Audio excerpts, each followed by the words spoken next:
23 राजपूत राजवंशों की उत्पत्ति। गुर्जर प्रतिहार वंश। मालवा का शासक नागभट्ट प्रथम गुर्जर प्रतिहार वंश का संस्थापक था। नागभट्ट द्वितीय को राष्ट्रकूट सम्राट गोविंद तृतीय ने हराया था।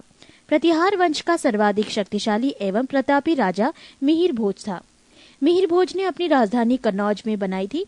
वो विष्णु भक्त था। उसने विष्णु सम्मान में आदि वाराह की उपाधि धारण की।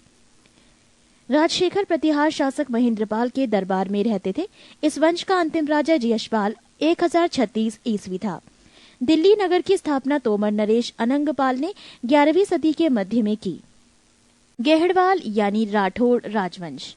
गेहड़वाल वंश का संस्थापक चंद्रदेव था। इसकी राजधानी वाराणसी काशी में थी। पृष्ठ 31। इस वंश का सर्वाधिक शक्तिशाली राजा गोविंद चंद था। इसका मंत्री लक्ष्मीधर शास्त्रों का प्रकांड पंडित था, जिसने कृत्य कल्पतरु नामक ग्रंथ लिखा था। गोविंद चंद की एक रानी कुमार देवी ने सारनाथ में धर्मचक्र जिन विहार बनवाई। पृथ्वीराज तृतीय ने स्वयंवर से जयचंद की पुत्री संयोगिता का अपहरण कर लिया था। इस वंश का अंतिम शासक जयचंद था, जिसे गौरी ने 1194 ईस्वी के चंदावर युद्ध में मार डाला। चाईमान या चौहान वंश। चौहान वंश का संस्थापक वासुदेव था। इस वंश की प्रारंभिक राजधानी अहिच्छत्र थी। बाद में अजयराज द्वितीय ने अजमेर नगर की स्थापना की और उसे राजधानी बनाया।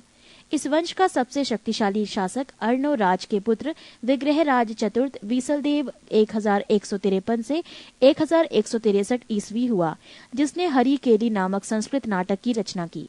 सोमदेव विग्रहराज चतुर्थ के राजकवि थे। इन्होंने ललित विग्रहराज नामक नाटक लिखा।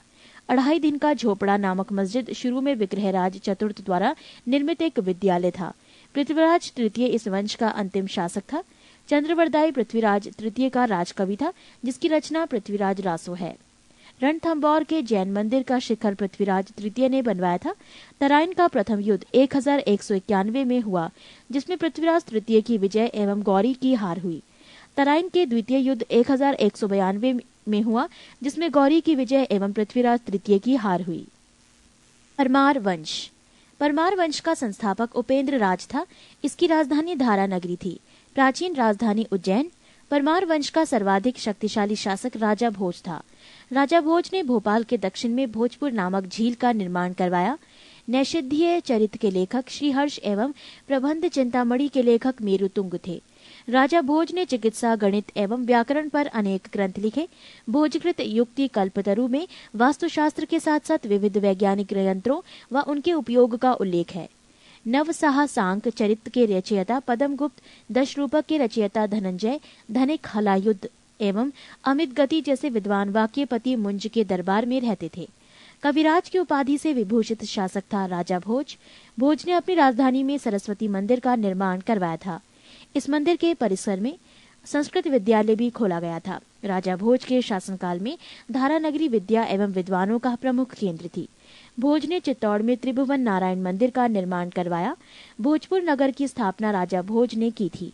परमार वंश के बाद तोमर वंश का, उसके बाद चाहमान वंश का और अंततः 1297 ईस्वी में अलाउद्दीन खिलजी के सेनापति नसरत खां और उलूग खान ने मालवा पर अधिकार कर लिया। चंदेल वंश। प्रतिहार साम्राज्य के पतन के बाद बुंदेलखंड की भूमि पर चंदेल वंश का स्वतंत्र राजनीतिक इतिहास प्रारंभ हुआ। बुंदेलखंड का प्राचीन नाम जेजाक भुक्ति है। चंदेल वंश का संस्थापक है नन्नूक 831 ईस्वी। इसकी राजधानी खजुराहो थी। प्रारंभ में इसकी राजधानी कालिंजर महोबा थी। राजा धंग ने अपनी राजधानी कालिंजर से खजुराहो में स्थानांतरित की थी। चंदेल वंश का प्रथम स्वतंत्र एवं सबसे प्रतापी राजा यशोवर्मन था। यशोवर्मन ने कन्नौज पर आक्रमण कर प्रतिहार राजा देवपाल को हराया तथा उससे एक विष्णु की प्रतिमा प्राप्त, जिसे उसने खजुराहो के विष्णु मंदिर में स्थापित की। पृष्ठ 32। धंग ने जिन्ननाथ, विश्वनाथ एवं वैद्यनाथ मंदिर का निर्माण करवाया। कंदरिया महादेव मंदिर का निर्माण धंगदेव द्वारा 999 ईस्वी में किया गया। धंग ने गंगा यमुना के संगम में शिव की आराधना करते हुए अपने शरीर का त्याग किया।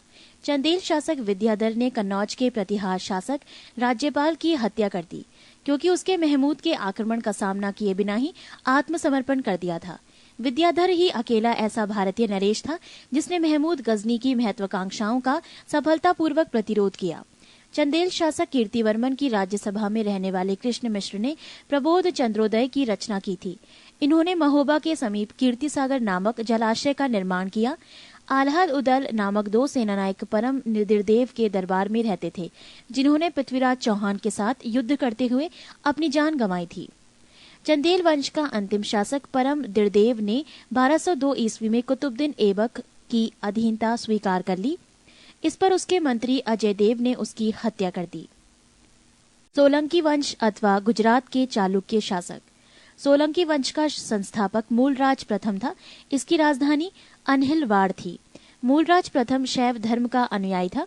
भीम प्रथम के शासनकाल में महमूद गजनी ने सोमनाथ के मंदिर पर आक्रमण किया।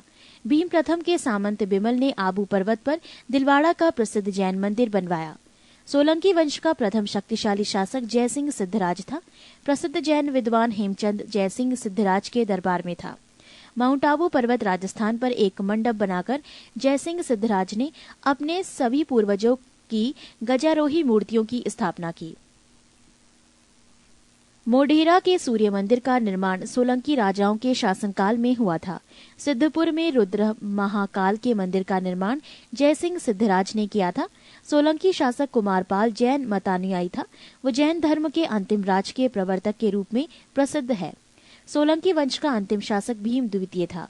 भीम द्वितीय के एक सामंत लवण प्रसाद ने गुजरात में बघेल वंश की स्थापना की थी।